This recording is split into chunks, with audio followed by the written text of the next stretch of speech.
And the modified technique with the 3 steps. The first step, I place the implant over the buccal walls, and you remember that. You look here, the hole for the implant here, but the bone here very thin. Where the bone here very thin, just 1 millimeter. You look so beautiful, just very thin, 1 millimeter. And the second, I grab outside the head of the implant. 10 years ago, I use the autogenous block graft. Until now, I use the CBR technique, it's okay. I share with you. Block graft, so difficult for you. But CBR technique is so easy. And then, a sinus graft inside. Here, the modified technique. We have the protective bone barrier around the head of the implant compared to the traditional techniques. We don't have anything. This bone here, easy to disappear. When the bone in the palatal side, the buccal side disappear, create communication between oral cavity to the sinus cavity. And the bacteria in the oral cavity to come into the sinus cavity and create the sinusitis. But this technique, we have the barrier bone here and protect the sinus. For Zygomatic implant and the same. And the modified technique, we have the head of the implant located on the center of the ovular crest compared to conventional technique. In the head of the implant into the palatal side. And here, and the final restoration. You look, the final restoration in the hole here in the occlusal table. And 9-year follow-up. The implant very good. And the sinus is healthy.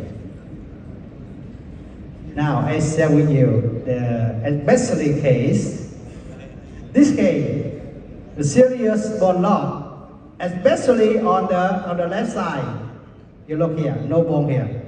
When I made the treatment plan, the Zygomatic implant on the left side, and the one anchor in the maxillary and the zygomatic bone, I block graft to cover the head of the implant. Like this. Here, in the block here, to cover the head of the implant. If the implant one had one anchor in the zygomatic bone and the implant micro movement when the patient chew.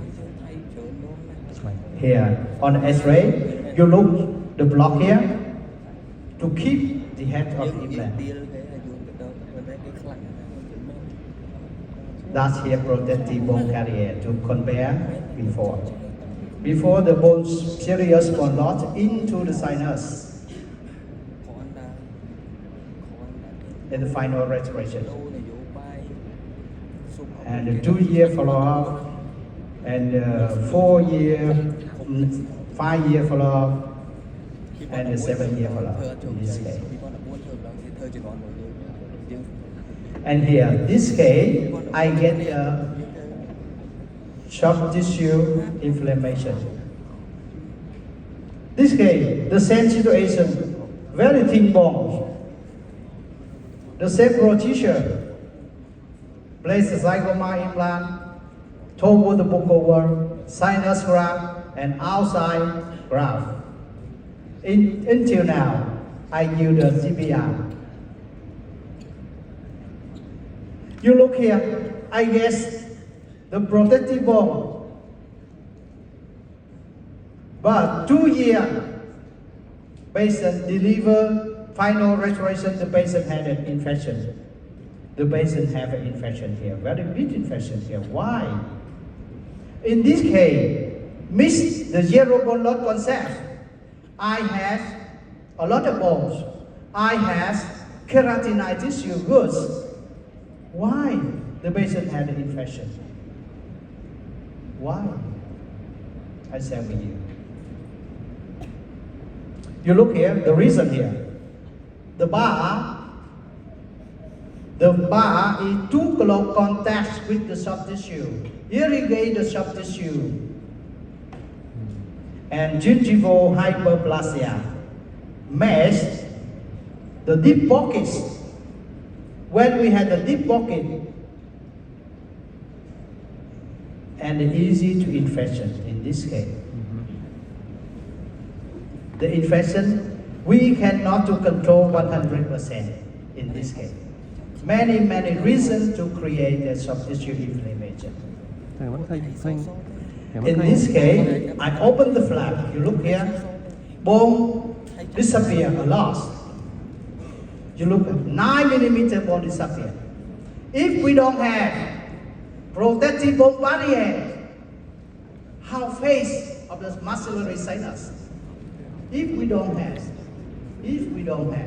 protective bone barrier, in this case, 9 millimeter bone resorption. That means patient have sinusitis, 100% sinusitis, which we don't have protective bone barrier. Yes. What is the phase of this maxillary sinus if we don't have protective bone barriers? A procedure, how to treatment? In this case, the first thing, I debridement, open flap, debridement, and implantoplasty. And then I use tetracycline, 2 millimeter tetracycline. And then I use the laser and hydrogen peroxide, and then gingivectomy, very important, gingivectomy to reduce the deep pockets and close. After that, the patient very happy, and infection disappear. This is procedure I want to share with you. Now I share with you the video and how to treatment when we have infection after implant placement.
Thank you. Yeah.